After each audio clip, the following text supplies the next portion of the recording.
Then we'll get going.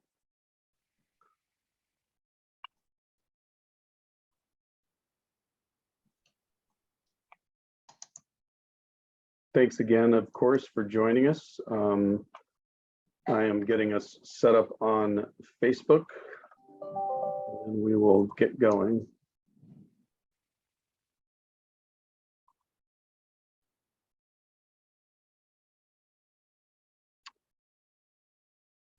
All right, thanks everyone. Hi, my name is John Nelson. I am your moderator for this evening. I work with the public affairs team for Nuvance Health, and we're so pleased that you could join us for this forum. Right now, I'd like to introduce Sharon Adams, the president, the Eastern Regional President of Danbury Hospital, New Milford Hospital, Sharon Hospital, and Nuvance Health Home Care. Sharon, the floor is yours. Thank you so much, everyone, for joining us. Thank you. Welcome, and it's my pleasure to present to you the community update. This is our third year that we have done this, so for many of you, this will be very familiar. Today, I will be providing you a hospital update that will include a brief update on COVID, some highlights that will show recent awards and recognition, and some new exciting developments. I also have the opportunity to introduce you to Lita Rebenowitz, our AVP of Nuvance Health, Equity, Diversity, and Inclusion. And last but not least, Dwight Tarwater will provide us a CON affiliation update. Next slide, please. So as I mentioned, just a little brief update on our COVID. Safe care has always remained our priority throughout these last couple of years. Our biggest change has been as of 7/26 is our visitation policy. We have increased our visitation hours from 8 a.m. to 8 p.m.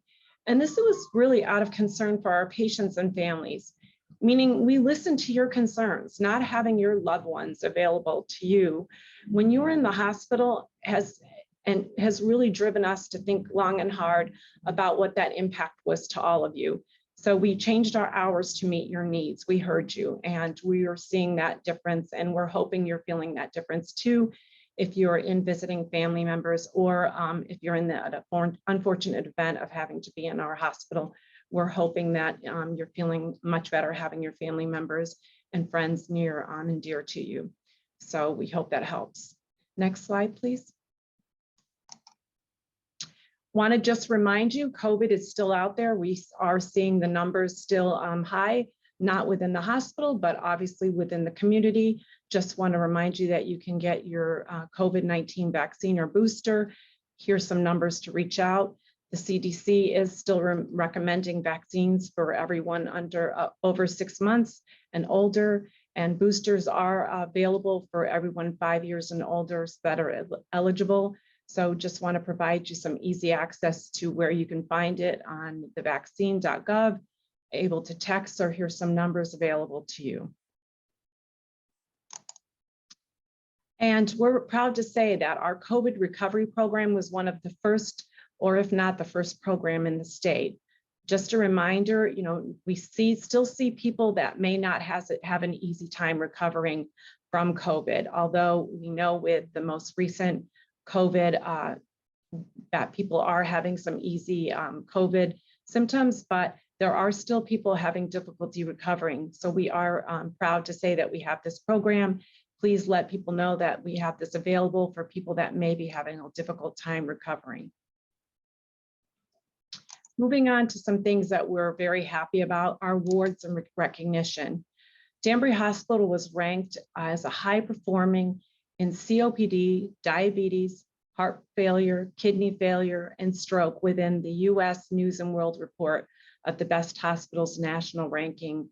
This is of nearly 5,000 hospitals and 30,000 physician surveys. Out of 164 hospitals ranked at least one of the specialists. We also received 4 stars for the willingness of patients to recommend of hospitals to others, something that we're very pleased with. Moving on to the next slide. So here you'll see a lot of gold stars here, but want to just highlight that this is something that does say a lot about our awards that we're very proud of. And these are for Danbury Hospital and New Milford Hospital from the American Heart Association regarding STEMI awards. And STEMI awards reflect on how we are quickly able to respond to an individual with ST elevation. And this is somebody who's having a large heart attack, and how timely we are able to get them from our ED, emergency department, to the cardiac cath procedure area. These awards are a testimony to our cardiac and neurology team and reflect the amazing work that they were able to do within Danbury Hospital and New Milford Hospital. This also goes along with our Gold Plus Award of our care of strokes and our recent Joint Commission Accreditation Award for a thrombectomy capable endovascular treatment and management of ischemic strokes. So these 6 awards that you see are a variety of types of awards that we have gotten for our STEMI awards, our stroke, depending on whether they're in our diabetes or just regularly in our stroke. But they're from Danbury Hospital, New Milford, and Gold Plus. And it's something that we are really very proud of, how well we can do in providing the care we can.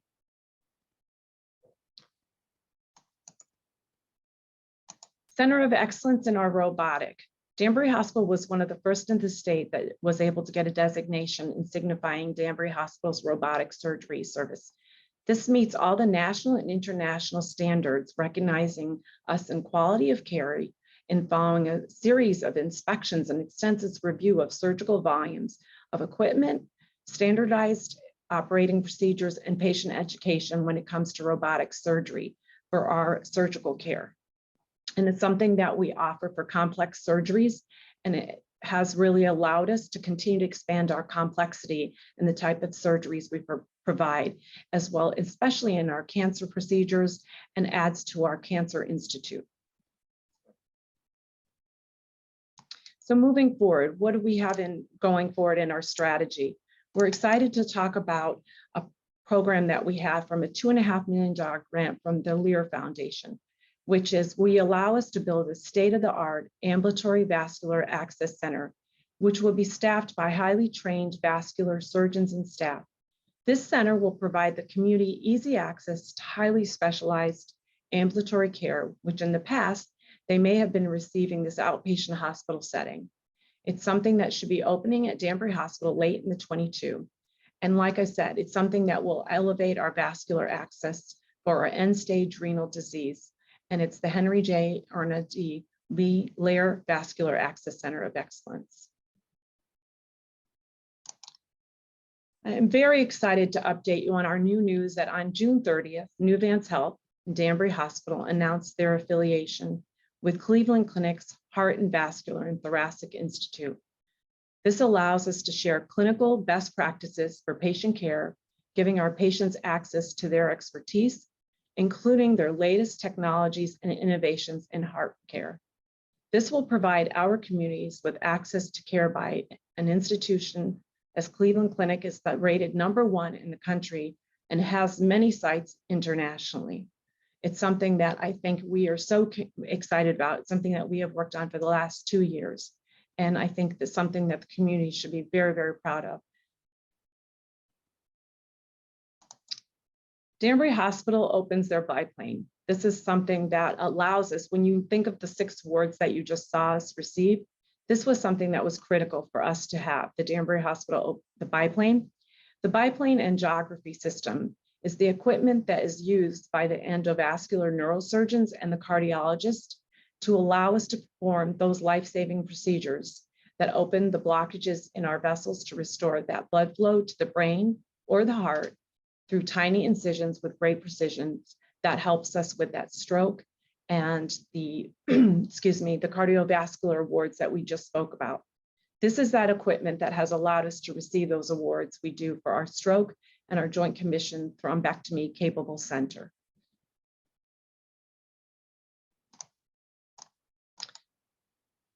In our new positions that we have for Nuvance, I'd like to introduce you. As I mentioned, we will be hearing about Alita Rabinowitz, AVP of our Health Equity and Inclusion, in her upcoming presentation. I'd like also to let you know about our new Chief Operating Officer, Michelle Robertson, who comes from Ascension, recently from Tennessee.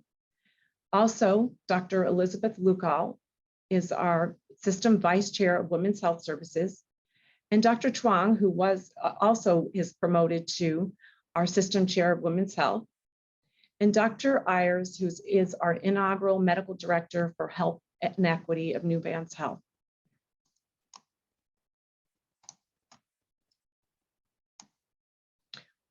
We continue to expand our services and want to show you how we continue to do that through all the new medical staff we have.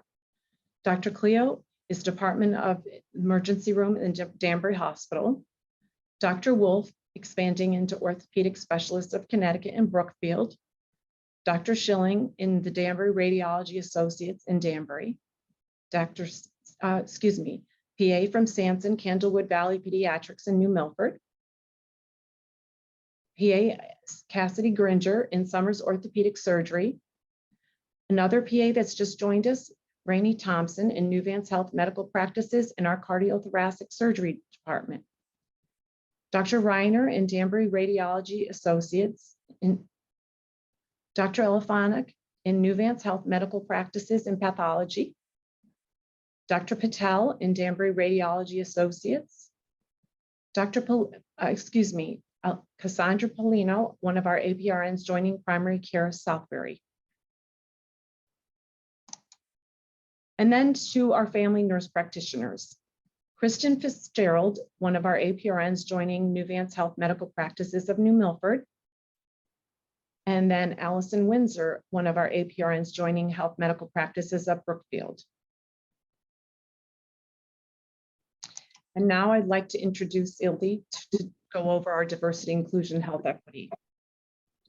Thank you, Sharon. I appreciate you to give me a chance to speak today. So my name is Ildiko Rabinovitz, and I am the new system leader, assistant vice president of health equity, diversity and inclusion for Nuvance Health.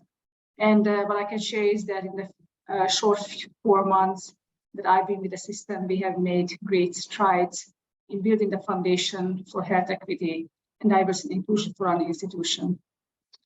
My role at Nuvance Health is to develop and implement a health equity, diversity and inclusion framework into the culture and operations, policies, community advocacy, communications, and patient support. As you see on this diagram, really want to make sure that we are setting the foundation and we are creating a culture where people feel that belong to the organization. We have a diverse workforce that mirrors the community we serve. We are creating equitable opportunities for employment. And also we are including and hearing the voices of our community members, our patients, and our employees. Next slide. We really want to make sure that we become the provider of choice, the employer of choice, and also leader in health equity in our communities. When we are building the foundation for our workforce and our employees and the team members, we want to make sure that everybody knows that diversity, inclusion, and equity impacts our business strategy as a shared driver. This means that we are going to be building diversity, inclusion, and equity into a DNA of our organization. We want to make sure that when our community members hear the name Nuvance Health, they know that when they come for care to our organization, they are going to receive a remarkable, innovative, excellent patient care, where we really consider the patient's backgrounds, cultural nuances, and also their preferred languages. And we are going to be providing a culturally sensitive, congruent care that serves the individual needs of our patients. We want to become the employer of choice. We want to know that our team members, our employees, feel and have a sense of belonging. We want to make sure that we are not only hiring and onboarding our employees, but we want to also keep them. We want to retain our employees because we want to serve them and provide the best place to work and provide the best environment. We want to be the leader in health equity. We want to make sure that we are serving all of our patient populations in an equitable way. This means that we want to remove structural barriers. We want to remove social determinants of health barriers for everyone. We want to make sure that we are providing the best care, a remarkable and innovative care to everyone, regardless of dimensions of diversity. Next slide. The way we can be the provider of choice for all of our patient populations and our community members is really to pay attention what we see every day when we see our patients in the patient's room, and what are those things that we don't see. We want to make sure that we are considering what are those visible characteristics and what are those non-visible characteristics that we really have to consider because of the cultural background of our community members.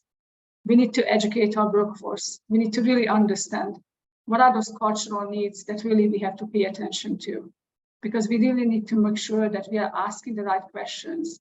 What are the ways that we can serve our community members the best way? Next slide.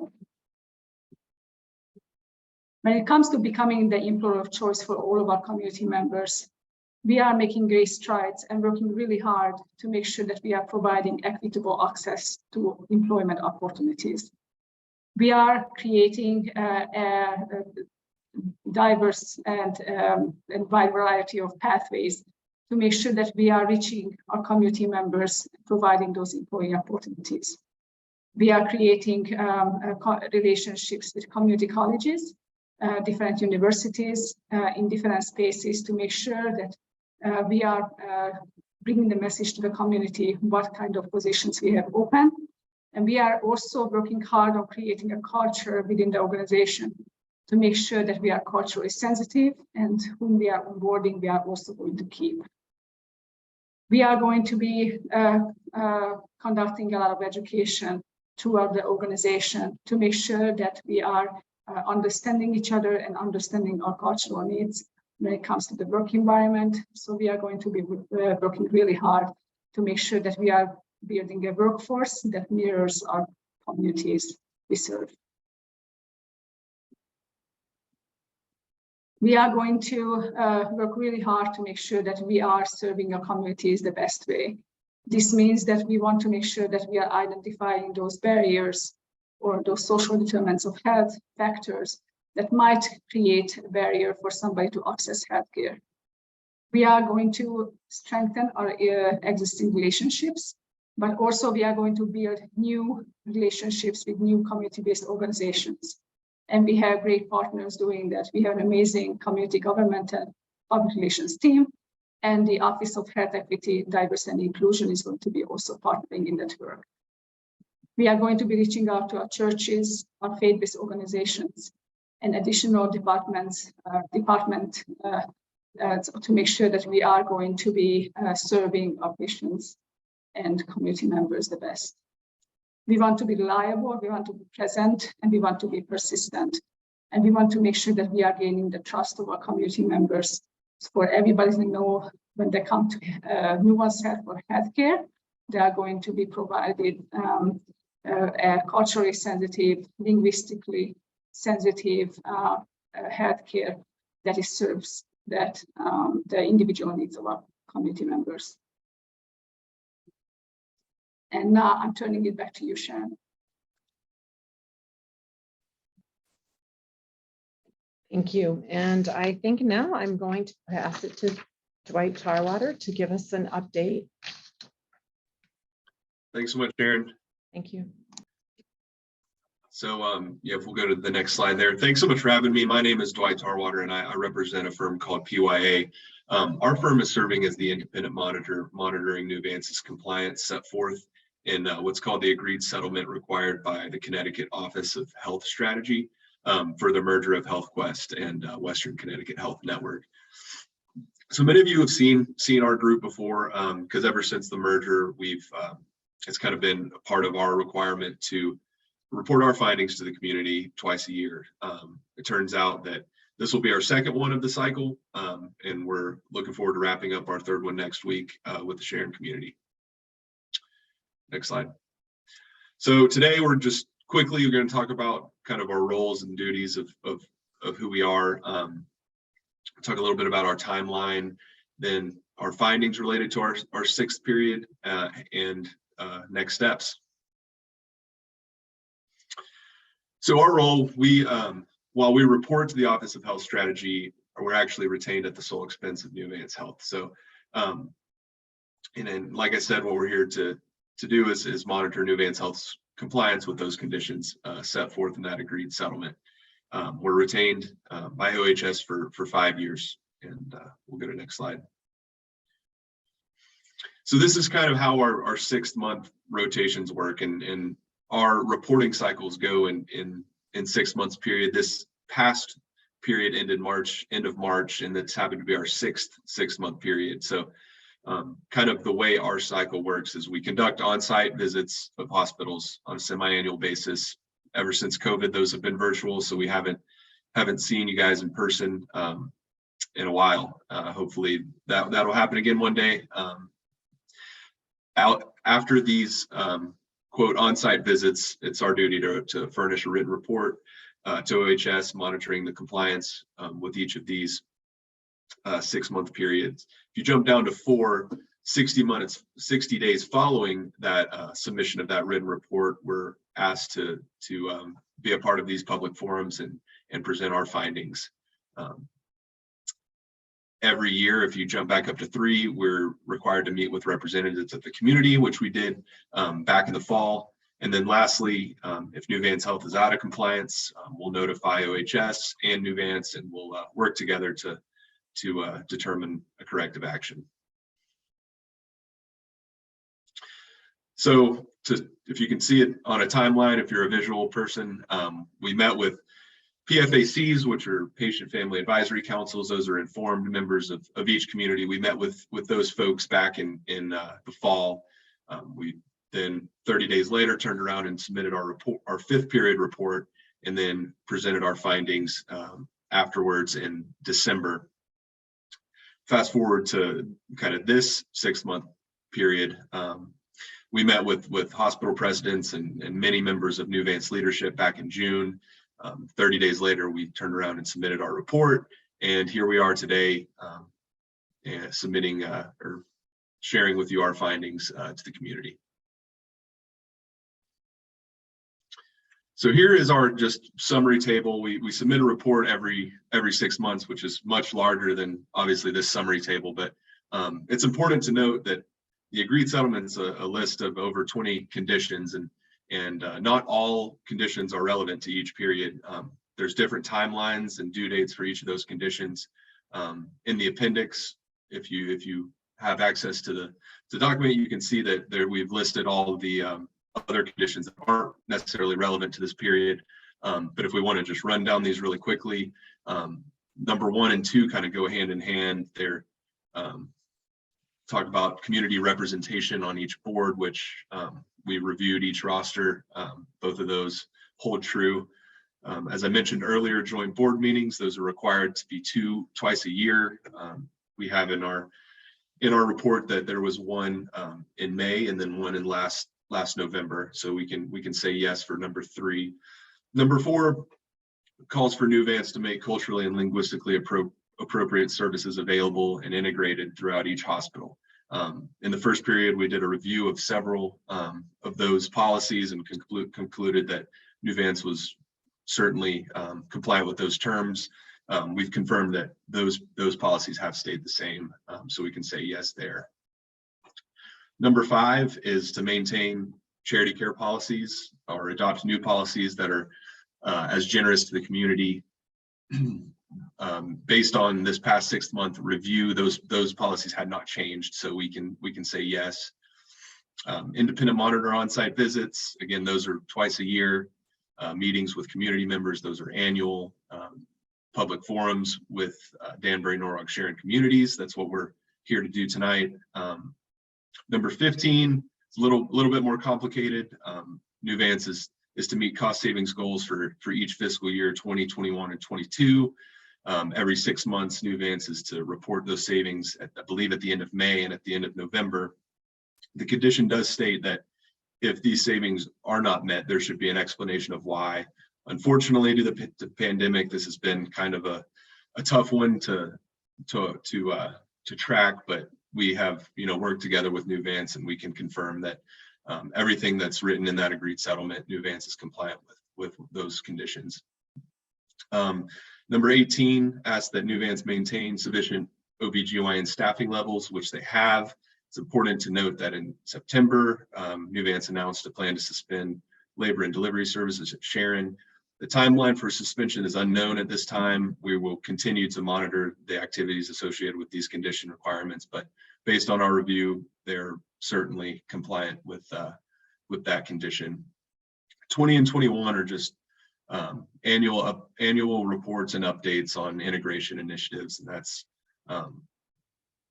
those go in annual reports, and we can say that Nuvance was compliant with those. We've reviewed those in great detail. So next steps, we're going to continue to monitor the compliance with Nuvance. We'll check in with Nuvance and OHS regularly, and then we'll look forward to our 7th semi-annual report and our next round of on-site visits at the end of this year. And then obviously following that will be our next round of public forum. So appreciate the time tonight. Appreciate being included in this. Nuvance has been a joy to work with. We're happy to answer any questions. We're not hard to reach, so any questions, feel free to ask. But thank you so much.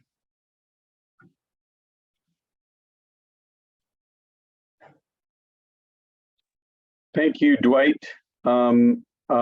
Dwight, actually, why don't you stay on, because I think the first question is for you. They would like to know, how are your patient event, your advisory committee members identified and selected for the community members that you speak to? Thanks. I actually I'm not certain what the answer to that question is. I just know that the patient family advisory committees it was an idea that we would meet with them as informed members of the community. We're not certain how those committees were selected. Gotcha.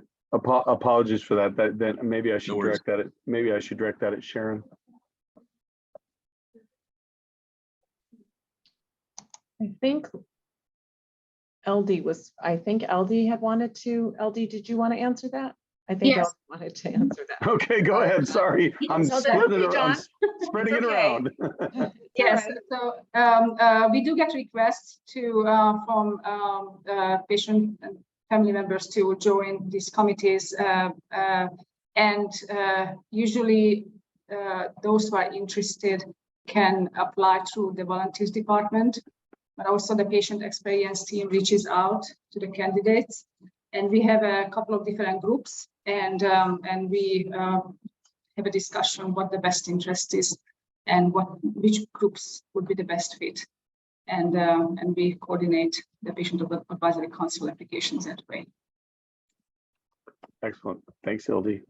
And then Sharon, back to you. We have had a question or two come in, before tonight's forum via our community relations portal regarding midwifery services at Danbury Hospital. Would you like to address those questions? Sure, John, sure. And I know that's been something that has come up for a little bit.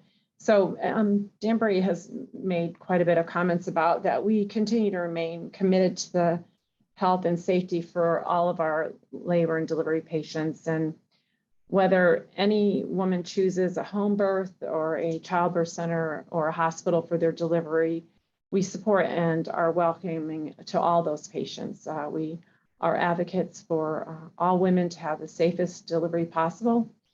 However, we are responsible for patient safety as our top priority, and we have an obligation to address any care we find concerning, including matters with independent or community practitioners. Okay, thank you so much. We do have another question. What is the status of the breast surgery services at Danbury Hospital? Sure, thank you. We continue to expand on it. I know we've had some challenges just recruiting, but we're happy to say that we have Dr. Anderson and are now actually just finalized another recruit. So we are should be finalized by the fall, should have a full complement. So we're excited to say that we should be completely full and have 2 APRNs, just hire 2. So Excellent. I'd like to thank the community for their support as we have been filling those positions. So thank you. Excellent. Thank you, Sharon.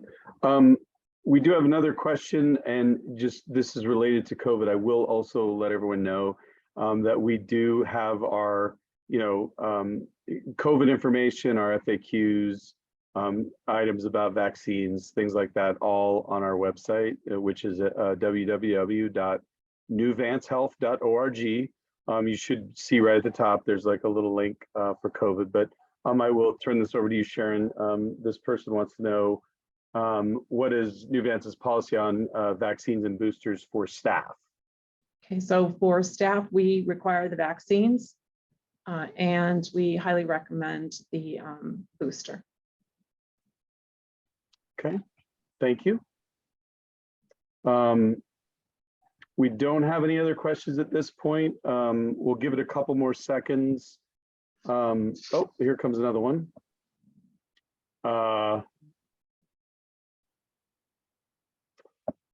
Okay, this is, and I do not know if, I'll place it for you and you let me know. If not, we will try to answer this question offline, but someone is asking what training we have in place to ensure the understanding of antitrust laws and compliance by our credentialing committees. Since I'm not sure what the person may be suggesting regarding antitrust laws and compliance regarding credentialing committee, I'm not really comfortable answering that question, John. That's fine, and it's an anonymous attendee, so I would just say, if you would like to, you can certainly send us an email. You could send the email to me or to our community, the email that we provided for this forum, or you could call one of us offline, and we'd be happy to connect you with our compliance department. Okay, thank you so much.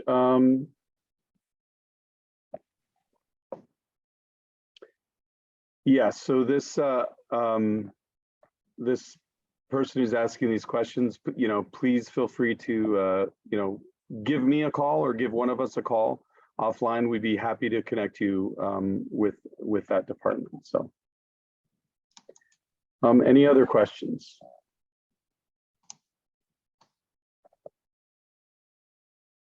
Okay, we'll give it another go. I do want to thank Dwight, Ildi, and Sharon for joining us. Sharon, did you want to offer any closing comments or any closing thoughts? I would just like to thank everybody that joined us and to have a good rest of the summer. So thank you all. Fantastic. So thanks, everyone. We hope you have a wonderful evening and a great summer. Thank you.